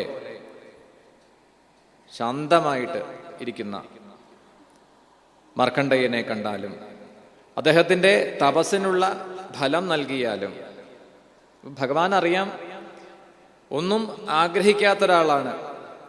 ഒന്നും ആഗ്രഹിക്കുന്നില്ലാത്ത ഒരാളുടെ അടുത്ത് പോയിട്ട് എന്തിനാണ് അദ്ദേഹത്തിന്റെ സ്വസ്ഥത നഷ്ടപ്പെടുത്തുന്നത്? അദ്ദേഹം അങ്ങനെ തന്നെ ഇരുന്നുകൊള്ളട്ടെ. നൈവേച്ഛത്യാശിഷക്വാപി ബ്രഹ്മർഷി മോക്ഷമപ്യുത. അപ്പൊ മോക്ഷം ആഗ്രഹിക്കേണ്ട ആളാണെങ്കിൽ അത് കൊടുക്കാം. ഈ മാർക്കണ്ഡേയൻ അതും വേണ്ട. ഇനി ഭക്തിം പരാം ഭഗവതി ലബ്ധവാൻ പുരുഷേവ്യയെ. ഇപ്പൊ ഭക്തി കൊടുക്കാന്ന് വെച്ച് കഴിഞ്ഞാൽ അദ്ദേഹം പരമഭക്തനാണ്. ഭക്തനായിട്ടുള്ള അദ്ദേഹത്തിന് ഇനിയിപ്പം വേറെ ഒന്നും കൊടുക്കാനില്ല. എന്നിരുന്നാലും പാർവതി പറഞ്ഞത് നന്നായി. സാധുക്കളുമായിട്ടുള്ള സംഘം അത് നല്ലതാണ്. അഥാപി സംവദിഷ്യാമോ ഭവാൻ ഏതേന സാധുന അയം ഹി പരമോ ലാഭോ നൃണാം സാധു സമാഗമ. വേറെ ഏത് സത്രത്തിന് ക്ഷണിച്ചാലും പോകാൻ പറ്റിയില്ലെങ്കിൽ ഇങ്ങോട്ട് വരും. എന്താണെന്നറിയോ? സാധു സമാഗമം. ഇത്രയും ഒരു നല്ലൊരു അന്തരീക്ഷം കിട്ടാനില്ല വേറെ എവിടെ. വിളിക്കുമ്പോൾ പലപ്പോഴും ചിലപ്പോൾ ഗൗരവമുള്ള വിഷയമാണ്, പറയാൻ അറിയില്ല. എന്നിരുന്നാലും ശരി, പുറപ്പെടുന്നത് എന്തിനാണ്? സാധു സമാഗമം. എത്രയോ സാധുക്കളുടെ ഒരു അടുത്ത് കുറച്ച് സമയം ഇരിക്കുക. അപ്പം ഞങ്ങളെപ്പോലുള്ള ഗൃഹസ്ഥന്മാർക്കൊക്കെ അത് തീർച്ചയായിട്ടും ഒരുപാട് ബലം തരണതാണ്, ഊർജം തരണതാണ്. അപ്പം അതുകൊണ്ടാണ് ഇവിടെ ശ്രീ പരമേശ്വരൻ തന്നെ പറയുന്നു ദേവിയോട്, ഈ മാർക്കണ്ഡേയനെ പോലെയുള്ള സാധുക്കളുമായിട്ട്, സജ്ജനങ്ങളുമായിട്ട് കുറച്ചു സമയം ഒന്ന് ഇരിക്കുക.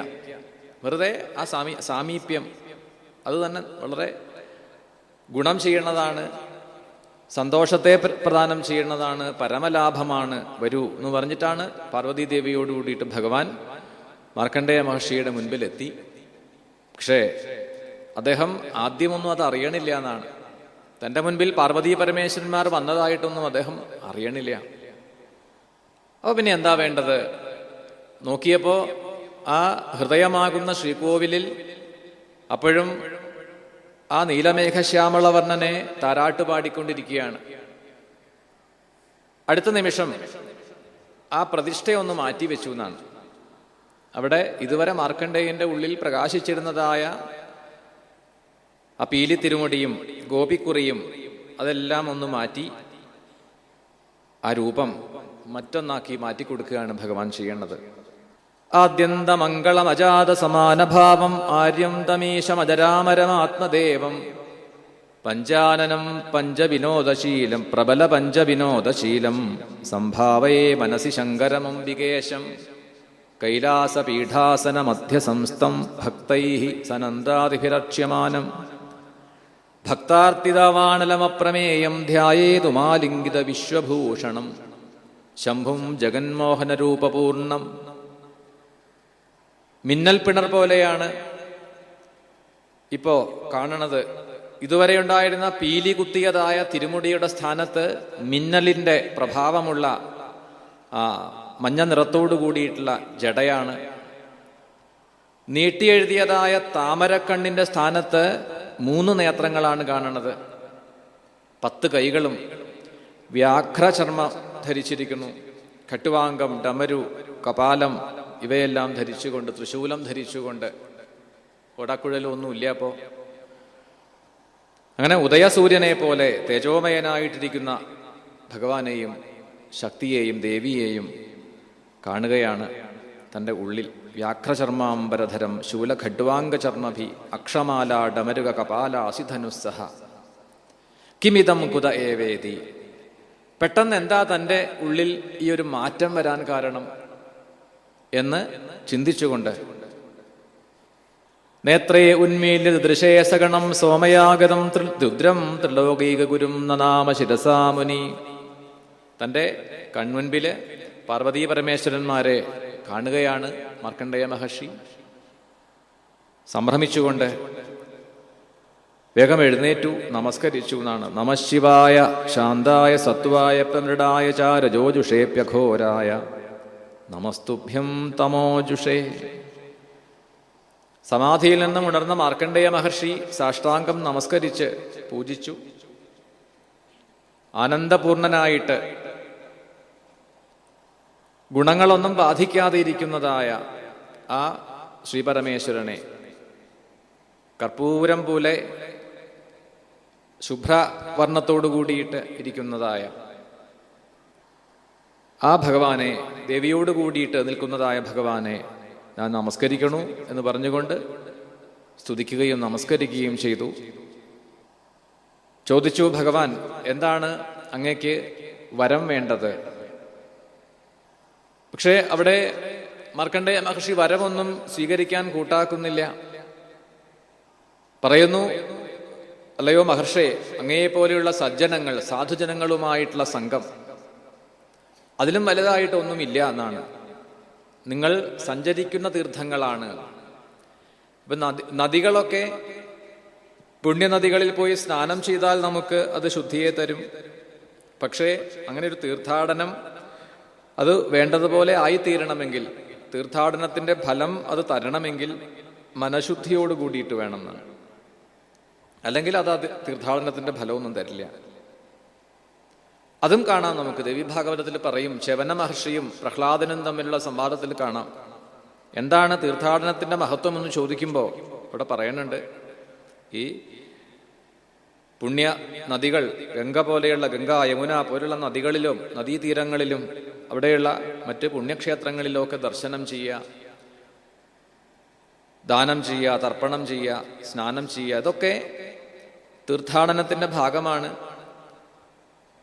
പക്ഷേ അതൊന്നും നമുക്ക് പൂർണ്ണഫലത്തെ തന്നുകൊള്ളണമെന്നില്ല. അതിനാദ്യം വേണ്ടത് മനഃശുദ്ധിയാണ് എന്നാണ് അവിടെ ച്യവന മഹർഷി പറയുക. മനഃശുദ്ധിയോട് കൂടിയിട്ടാണെങ്കിൽ മാത്രമേ തീർത്ഥങ്ങൾ പോലും നമുക്ക് അതിൻ്റെ ഫലം തരുന്നുള്ളൂ. അല്ലെങ്കിൽ തീർത്ഥങ്ങൾ വെറും ജലാശയങ്ങൾ. നമ്മുടെയൊക്കെ അടുത്ത് നദികൾ ഉള്ളത് പോലെ തന്നെയാണ് ഗംഗയും യമുനയും, വ്യത്യാസമൊന്നുമില്ല. അപ്പൊ അതിന് നമ്മൾ പവിത്രത കൽപ്പിക്കണമെങ്കിൽ ആ പവിത്രത ഉണ്ടാവുന്നത് സങ്കല്പം കൊണ്ടാണ്. അതൊരു പുണ്യനദിയാണ്. ഗംഗയാണെങ്കിൽ അത് ശ്രീപരമേശ്വരന്റെ അളകങ്ങളിൽ നിന്നും ഉത്ഭവിച്ച് ഒഴുകുന്ന നദിയാണ്. യമുനയാണെങ്കിൽ ശ്രീകൃഷ്ണ പ്രേമത്തെ നമുക്ക് പകർന്നു തരുന്ന പുണ്യനദിയാണ് എന്നൊക്കെ നല്ല ഭാവനയോടുകൂടി സ്നാനം ചെയ്താലേ അത് തീർത്ഥങ്ങളാവുന്നുള്ളൂ, അത് പ്രയോജനം ചെയ്യണുള്ളൂ. നേരെ മറിച്ച് നിങ്ങളെപ്പോലുള്ള സാധുക്കൾ, അവരുടെ സംഘം എന്നാണ് ഭഗവാൻ തന്നെ പറയുന്നുണ്ട്. ഭഗവാൻ മഹാവിഷ്ണു ഗംഗയോടും സരസ്വതീ ദേവിയോടും ലക്ഷ്മി ദേവിയോടും കൊടുക്കുന്ന ഉപദേശത്തിൽ കാണാം. അവർ ചോദിക്കുന്നുണ്ട്, ഞങ്ങൾ നദികളായിട്ട് മാറിയാൽ, കലിയുഗത്തിൽ ഞങ്ങൾ നദികളായിട്ട് ഗംഗയായിട്ടും സരസ്വതിയായിട്ടും ഭാരതിയൊക്കെ ആയിട്ട് ഒഴുകുമ്പോൾ എത്രയോ പാപം ചെയ്തവർ, പാപകർമ്മങ്ങൾ ചെയ്തവർ ഈ നദികളിലൊക്കെ സ്നാനം ചെയ്യും. അവരുടെയൊക്കെ പാപത്തെ ഞങ്ങൾ സ്വീകരിക്കണ്ടേ? അവരാ പാപം കഴുകിയിട്ട് ഞങ്ങളെയാണ് ഏൽപ്പിക്കുക. അപ്പൊ ഇങ്ങനെ പാപങ്ങളെ സ്വീകരിച്ച് മലിനമാകുന്ന ഞങ്ങൾ എവിടെ പോയിട്ടാ ശുദ്ധാവുക? ഇപ്പൊ പുണ്യനദികളിൽ സ്നാനം ചെയ്യണവർക്ക് അവരുടെ പാപം നദികളിൽ കഴുകിക്കളയാം. അപ്പൊ ഈ നദികളിൽ കലങ്ങുന്ന പാപം എവിടെ പോയിട്ടാ അവര് കളയുക, ഉപേക്ഷിക്കുക? അങ്ങനെ ഒരു ചോദ്യം ചോദിക്കുമ്പോൾ അവിടെ ഭഗവാൻ കൊടുത്ത മറുപടി ഇതാണ്: മൽ ഭക്ത സ്പർശ ദർശനാൽ. എങ്ങനെയാ പുണ്യനദികള് അവരുടെ പാപം കളയണത്? അവരെങ്ങനെയാ വീണ്ടും പവിത്രമാവണത്?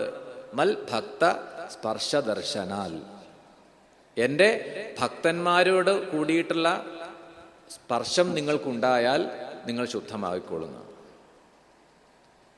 അനവധി പാപികൾ വന്ന് സ്നാനം ചെയ്യുമ്പോൾ ഇടയ്ക്കിടയ്ക്ക് ഭഗവത് ഭക്തന്മാര് വരും എന്നാണ്.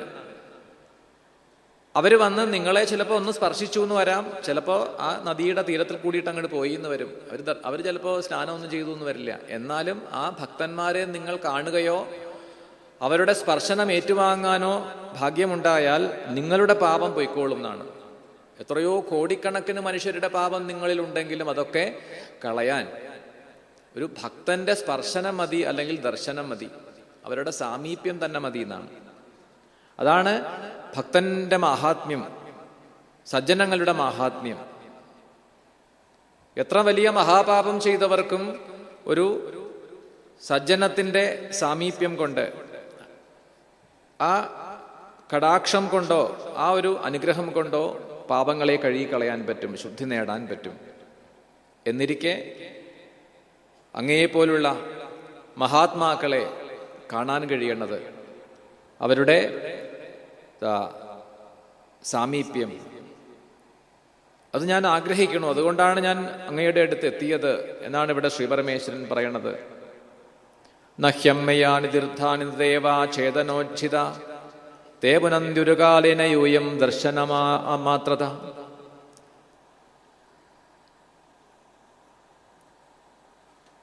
ശ്രവണാൽ ദർശനാൽ വാപി മഹാപാതകിനോപി വാ ശുദ്ധിരൻ അന്ത്യജാശ്ചാപി കിമു സംഭാഷണാദിഭി. സാധുജനങ്ങളെ ഒന്ന് കണ്ടാൽ മതി, അവരുടെ ഏതെങ്കിലും വാക്കുകൾ കേട്ടാൽ മതി, അവരുമായിട്ട് ഇത്തരത്തിൽ എന്തെങ്കിലും ഒരു സമ്പർക്കമുണ്ടായാൽ തന്നെ പാപങ്ങൾ നശിക്കും. ശുദ്ധേരൻ അന്ത്യജാശ്ചാപി. ഏത് കുലത്തിൽ ജനിച്ചവനാവട്ടെ, യാതൊരു സംസ്കാരവുമില്ലാത്ത ആളാണെങ്കിൽ കൂടിയിട്ട് അവർക്കും ശുദ്ധി നേടാൻ കഴിയും. അത് കാണുകയോ സ്പർശിക്കുകയോ ചെയ്താൽ തന്നെ. കിമു സംഭാഷണാദിഭി. അപ്പൊ അങ്ങനെയാണെങ്കിൽ അവരോട് അല്പസമയം അവരോടൊപ്പം ചിലവഴിക്കാൻ കഴിഞ്ഞാലോ? അതുമല്ല, ആ ഭക്തന്റെ മഹത്വം ഇവിടെ പറയുകയാണ് വീണ്ടും വീണ്ടും. എങ്ങനെയുള്ളവരാണ്? സാധവ ശാന്ത നിസ്സംഗ ഭൂതവത്സല ഏകാന്ത ഭക്ത അസ്മാസു നിർവൈര സമദർശിന. അങ്ങയെപ്പോലുള്ള ഭക്തന്മാർ, മാർക്കണ്ഡേയ മഹർഷിയെ പോലുള്ള ഭക്തന്മാർ ഇന്ദ്രിയങ്ങളെ കീഴടക്കിയവരാണ്, യാതൊന്നും ആഗ്രഹിക്കാത്തവരാണ്. എല്ലാ ജീവജാലങ്ങളോടും സർവപ്രാണികളോടും ഒരേ ഭാവം എന്നാണ്, സ്നേഹഭാവം മാത്രം. ഒന്നിനോടും വൈരഭാവമില്ല.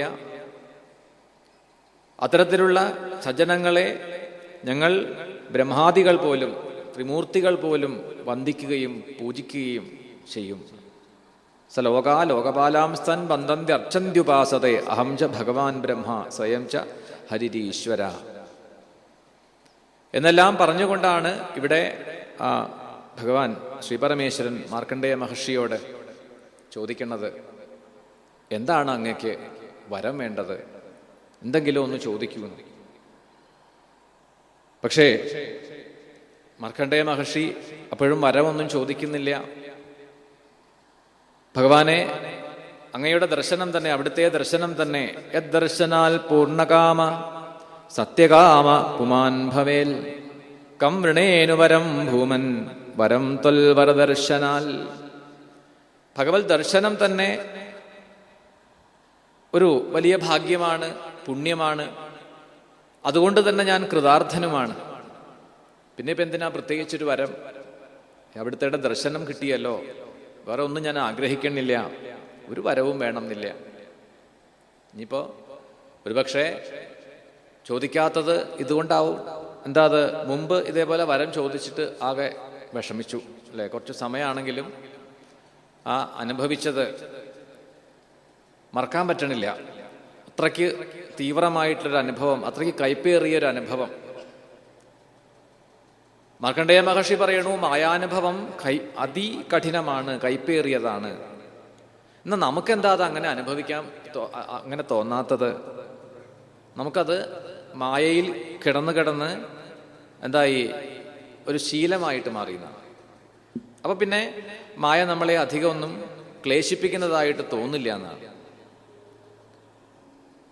ഈ നോക്കിയിട്ടില്ലേ, ഈ വളരെ എരിവുള്ള കടുമാങ്ങയിൽ ചിലപ്പോൾ പുഴുണ്ടാവും. ആ എരിവുള്ള വസ്തുവിൻ്റെ ഒരു തുള്ളി നാവിൽ വെച്ചാൽ നമുക്ക് സഹിക്കാൻ പറ്റില്ല എങ്കിൽ അതിലെങ്ങനെ ഈ പുഴു ജീവിക്കുന്നത്? അതിന് പ്രയാസമില്ല. കാരണം അത് ഉണ്ടായതും നിലനിൽക്കുന്നതും ഒക്കെ ആ മുളകിൻ്റെ വെള്ളത്തിൽ കിടന്നിട്ടാണ്. നമ്മൾ മായയിൽ ഉണ്ടായി നിലനിന്ന് ഈ മായയിൽ തന്നെയാണ് നമ്മളെല്ലാം ചെയ്തുകൊണ്ടിരിക്കുന്നത്. സർവ്വവ്യാപാരങ്ങളും മായയിൽ തന്നെയാണ്. അപ്പം അതുകൊണ്ട് തന്നെ ഈ മായ തീവ്രമാണ്, ജയിക്കാൻ പ്രയാസമാണ് എന്നൊക്കെ നമ്മൾ എത്ര ചിന്തിച്ചാലും പറഞ്ഞാലും അനുഭവമാവുന്നില്ല. ഒരു കൈപ്പേറിയ അനുഭവമായിട്ട് അതിനെ തോന്നുന്നില്ല. പക്ഷെ ഇവിടെ മാർക്കണ്ഡേയ മഹർഷിക്ക് ആ ഭഗവത് അനുഗ്രഹം കൊണ്ട് എന്താണ് മായ എന്നുള്ളതും അതിൻ്റെ തീവ്രതയും അറിയാൻ കഴിഞ്ഞു. അതുകൊണ്ട് തന്നെ തൻ്റെ ഭജനത്തിൻ്റെ തീവ്രത അദ്ദേഹം കൂട്ടി. വേറൊന്നും ഞാൻ ആഗ്രഹിക്കുന്നില്ല എന്നെല്ലാം പറഞ്ഞുവെങ്കിലും പിന്നീട് ഭഗവാൻ ചോദിക്കുമ്പോൾ എങ്ങനെയാ നിരസിക്കുക? വേണ്ടാന്ന് പറയാ. അതുകൊണ്ടാണ് ഒരു വരം തരൂ, വരമേകം വൃണേധാപി പൂർണാൽ കാമാഭിവർഷണാൽ ഭഗവത്യച്യുതാം ഭക്തിം തൽപരേഷു തഥാ ത്വയി. ഇനി അങ്ങക്ക് എന്തെങ്കിലും വരം തരണം എന്നാണെങ്കിൽ ഞാൻ ഒരു വരം ചോദിക്കുന്നു. ശ്രീഹരിയിൽ, മഹാവിഷ്ണുവിൽ, ആ ഭഗവാൻ ശ്രീഹരിയിൽ എനിക്ക് ഭക്തി ഉണ്ടാവണം. ശ്രീപരമേശ്വരനിൽ, അവിടുത്തേതിൽ ഭക്തി ഉണ്ടാവണം. അതേപോലെ ഭക്തന്മാര്, സാധുജനങ്ങൾ, അവരിലും ഭക്തി ഉണ്ടാവണം എന്ന് പ്രാർത്ഥിക്കണു. വേറെ ഒന്നും ആവശ്യമില്ല എന്നാണ്. അപ്പൊ ഭഗവാൻ പറഞ്ഞു, അല്ലയോ മാർക്കണ്ഡേയ മഹർഷേ, അങ്ങേക്ക് അതൊക്കെ ധാരാളമുണ്ട്. കമോ മഹർഷേ സർവോയം ഭക്തിമാംസ്തമധോക്ഷതേ ആകൽപ്പാന്താൽ യശപുണ്യം അജരാമരതാ തഥ. ജ്ഞാനം ത്രൈകാലികം ബ്രഹ്മൻ വിജ്ഞാനം ച വിരക്തിമൽ ബ്രഹ്മവച്ചസിനോ ഭൂയാൽ പുരാണ ആചാര്യതാസ്തുതേ. അങ്ങക്ക് ഭക്തിയും ഒക്കെ ധാരാളമുണ്ട്. അതൊന്നും പ്രത്യേകിച്ചിനി വരമായിട്ട് തരേണ്ടതില്ല. ഞാൻ കുറച്ച് വരങ്ങൾ തരികയാണ് അങ്ങക്ക്. അങ്ങ് ത്രികാലജ്ഞാനിയായിരിക്കും. കഴിഞ്ഞതും വരാൻ പോകുന്നതും നടന്നുകൊണ്ടിരിക്കുന്നതുമായ എല്ലാം അറിയാനുള്ള കഴിവ് അങ്ങയ്ക്കുണ്ടാവും. ഇനി പുരാണ ആചാര്യൻ എന്നുള്ള സ്ഥാനവും അങ്ങയ്ക്ക് നൽകുന്നു. പുരാണകർത്താവായിട്ടും പുരാണ ആചാര്യനായിട്ടും അങ്ങ് ഭവിക്കട്ടെ എന്നെല്ലാം അനുഗ്രഹിച്ചുകൊണ്ടാണ് ഏവം വരാനുസമനയേതത്വമാകാൽ ത്രക്ഷ ഈശ്വര ദേവീ തൽ കർമ്മകഥയൻ അനുഭൂതം പുരാമുന സോപ്യവാപ്ത മഹായോഗമഹിമാ ഭാർഗവോത്തമ വിചരത്യധുനാപ്യദ്ധാഹര ഏകാന്തരാം ഗതാം. പാർവതീ പരമേശ്വരന്മാർ മാർക്കണ്ഡേയ മഹർഷിക്ക് ഈ അനുഗ്രഹമൊക്കെ പ്രദാനം ചെയ്തുകൊണ്ട് അവിടുന്ന് അന്തർധാനം ചെയ്തു എന്ന് പറഞ്ഞുകൊണ്ടാണ് ആ കഥയുടെ അവസാനത്തിലേക്ക് നമ്മൾ എത്തിച്ചേരുക. മാർക്കണ്ഡേയ മഹർഷിയുടെ ചരിത്രം പറഞ്ഞുകൊണ്ട്, മാർക്കണ്ഡേയ മഹർഷിക്ക് ഉണ്ടായ മായാനുഭവത്തെ പറഞ്ഞുകൊണ്ടാണ് ഭാഗവതം വേദവ്യാസ മഹർഷി ഉപസംഹരിക്കുന്നത്. മായയുടെ ആ വലയത്തിൽപ്പെട്ടുകൊണ്ട് എന്താണ് മായ എന്നൊക്കെ എത്രയോ സന്ദർഭങ്ങളിൽ ആദ്യം മുതൽ അവസാനം വരെ നമ്മൾ നോക്കിക്കഴിഞ്ഞാൽ പല ഉപദേശങ്ങളിലും എന്താണ് മായയുടെ പ്രഭാവം, ശ്രീകൃഷ്ണ ഉദ്ധവ സംവാദത്തിലും ഒക്കെ നമ്മൾ നിമി നവയോഗി സംവാദത്തിലും ഒക്കെ പറയുന്നുണ്ട്. മായ അത് ഈശ്വരേച്ഛയ്ക്കനുസരിച്ച് നമ്മൾ അതിൽ പ്രവർത്തിക്കുന്നു. അതിൽ നിന്ന് അതിനെ തരണം ചെയ്യാൻ വേണ്ടിയിട്ട് അവിടുത്തെ തന്നെ ആശ്രയിക്കുന്നു. വേണ്ട സമയമാവുമ്പോൾ അതിനെ നമ്മളിൽ നിന്ന് അകറ്റി നിർത്താൻ, മായയാകുന്ന മൂടുപടത്തെ മാറ്റുവാൻ കുന്തിദേവി പറഞ്ഞതുപോലെ മായയാകുന്ന മൂടുപടം ഞങ്ങളുടെ മുൻപിൽ പ്രവർത്തിക്കുകയാണ്. അതുകൊണ്ട് തന്നെ ഞങ്ങൾക്ക് സത്യം എന്താണ് എന്ന് അറിയാൻ കഴിയണില്ല. അത് ഈ മായ കൊണ്ട് മറയപ്പെട്ടിരിക്കുകയാണ്. അപ്പൊ അതിനെ അറിയാൻ കഴിയണമെങ്കിൽ ഈ യവനികയെ ഒന്ന് നീക്കിത്തരണം. അതിന് ഞങ്ങൾക്ക് ശക്തിയില്ല, അവിടത്തേക്ക് മാത്രമേ കഴിയൂ. അപ്പൊ ഇവിടെ ഈശ്വര സാക്ഷാത്കാരത്തിന്, മോക്ഷത്തിന് 2 മാർഗം പ്രധാനമെന്ന് മഹാത്മാക്കൾ പറഞ്ഞതുപോലെ അതിൽ ഒന്ന് ജ്ഞാനമാർഗമാണെങ്കിൽ മറ്റൊന്ന് ഭക്തിയുടെ മാർഗമാണ്. നമുക്ക് സുഖകരമായിട്ടുള്ളതും ആ ഭക്തിയുടെ മാർഗം.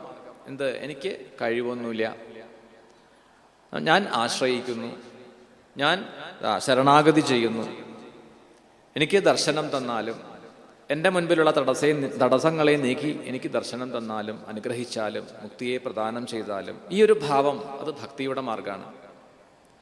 നേരെ മറിച്ച് ജ്ഞാനികളാവട്ടെ സത്യം എന്ത് എന്നുള്ളത് അറിയുന്നു എന്നാണ്. ആ തൻ്റെ ജ്ഞാനം ഉപയോഗിച്ചുകൊണ്ട് ഏതാണ് സത്യം എന്നുള്ളത്, മറ്റുള്ളതിനെ, സത്യമല്ലാത്തതിനെ നീക്കി നീക്കി നീക്കി അതിനെയൊക്കെ മാറ്റി മാറ്റി മാറ്റി ഇതല്ല ഇതല്ല എല്ലാം എന്ന് തിരിച്ചറിഞ്ഞ് സത്യത്തിനെ ഒടുവിൽ കണ്ടെത്തുന്നു. ഇത് രണ്ടുമാണ് മാർക്കണ്ഡേയ മഹർഷി എന്നാണ്. ജ്ഞാനിയുമാണ് ഭക്തനുമാണ് എന്നാണ്. അപ്രകാരം ആ ഭഗവത് അനുഗ്രഹത്തെ നേടിയതായ, മായയെ തരണം ചെയ്ത മാർക്കണ്ഡേയ മഹർഷിയുടെ കഥ വർണ്ണിച്ചുകൊണ്ട് അതിൻ്റെ ഫലശ്രുതിയും ഇവിടെ പറഞ്ഞു വച്ചു. അനുവർണിതം ഏതത്തെ മാർക്കണ്ഡേയസ്യ ധീമത അനുഭൂതം ഭഗവതോ മായാ വൈഭവം അദ്ഭുതം. ഏവമേതൽ ഭൃഗുവർയവർണിതം രഥാംഗപാണിർ അനുഭാവഭാവിതം സംശ്രാവയേൽ സംശൃണുയാതു താവുഭൗ തയോർന്ന കർമാശയ സംശ്രുതിർഭവേൽ. ഈ കഥ പറയുകയും കേൾക്കുകയും ചെയ്താൽ പറയുന്ന ആൾക്കും കേൾക്കുന്ന ആൾക്കും, വക്താവിനും ശ്രോതാവിനും കർമ്മവാസന കൊണ്ടുണ്ടാവുന്നതായ സംസാരബന്ധം നശിക്കും എന്ന് അതിൻ്റെ ഫലശ്രുതിയും പറഞ്ഞുകൊണ്ടാണ് ആ കഥാഭാഗത്തെ ഇവിടെ ഉപസംഹരിക്കുന്നത്. അപ്രകാരം ഒരിക്കൽ കൂടിയിട്ട് ഈ സജ്ജനങ്ങളുടെ വേദിയായിട്ടുള്ള ഈ വലിയ സത്സംഗത്തിൽ വരുവാനും ഈ ഒരു കഥയെ അല്പസമയം അനുസ്മരിക്കുവാനും അനുവദിച്ചതായ ജഗദീശ്വരൻ്റെ മുൻപിലും ആ ഗുരുക്കന്മാരുടെ ഗുരുപരമ്പരകളുടെ മുൻപിലും എല്ലാം സമർപ്പിച്ചുകൊണ്ട് ആ വാക്കുകളെ ഇവിടെ സംഹരിക്കുകയാണ്. ഗോവിന്ദനാമ സങ്കീർത്തനം ഗോവിന്ദ ഗോവിന്ദ. കായേന വാചാ മനസേന്ദ്രിയർവാ ബുദ്ധ്യാത്മനാ വാ പ്രകൃതേ സ്വഭാവാൽ കരോമി യദ്ദിൽ സകലം പരസ്മൈ നാരായണായേതി സമർപ്പയാമി. ശ്രീഹരയേ നമഃ.